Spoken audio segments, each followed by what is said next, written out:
Hi everyone, my name is Jessica. Welcome back. Today we're working on block 5 of the 2024 Scrappy Sampler. Let's get started.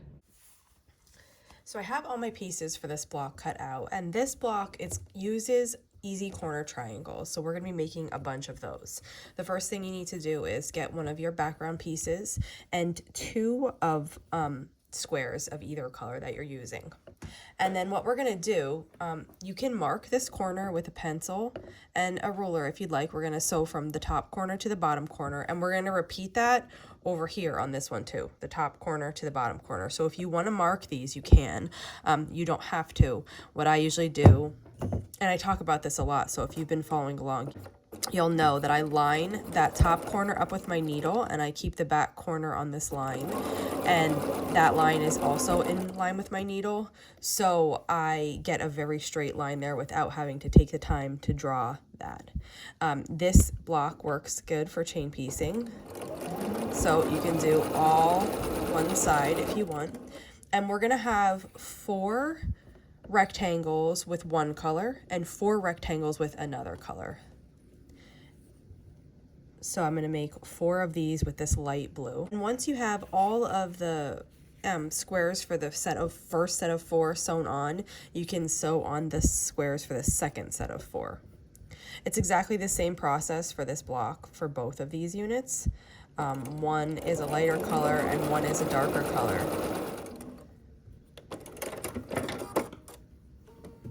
And then after you have them all made, just snip these apart. And we're going to sew the other squares onto the other side.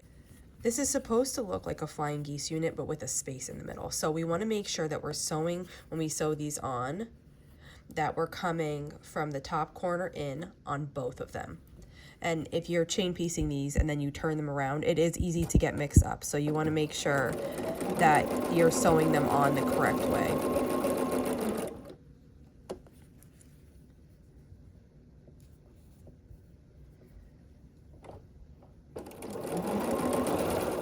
Once you have all of your units made, then you can just trim away, leaving about 1/4 of an inch behind. You can do this with a ruler and a rotary cutter or scissors like I'm using.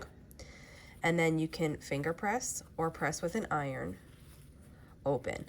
And you should have 4 units like this with a lighter color and 4 units like this with a darker color. The next thing we're going to do is make a bow tie unit. So to make a bow tie unit, we need 2 of the units we just made, a matching center strip. Then we're going to sew the top bottom units onto either side of the center. I switched to my 1/4 inch foot here, and I'm just making sure everything is lined up.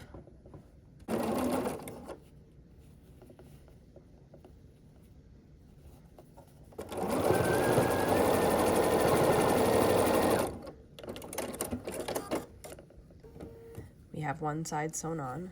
This is what it looks like. And we're going to add the other top bottom unit.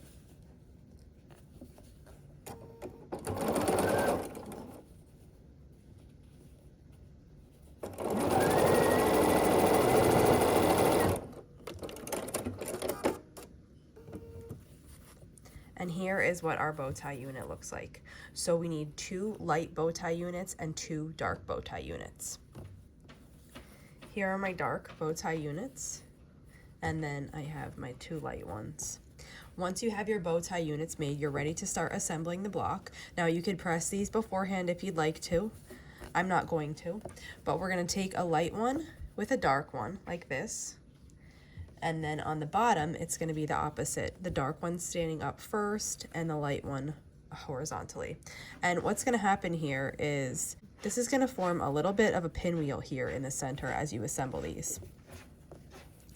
I pressed my seams to the dark, and as you do this, then your pieces, the stitch and flip corners, are going to nest.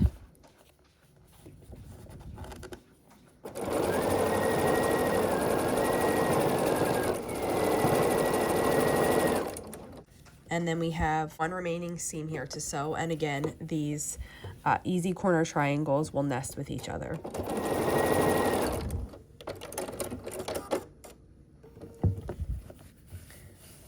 And here's what it looks like. And you can kind of see this little pinwheel here that's forming. That wraps it up for block 5. Here is what it looks like. I hope you had fun making this one. If you have any questions, just let me know and I'll be sure to help you out. And if not, I'll see you back here tomorrow and we'll be working on block 6. Thanks for following along.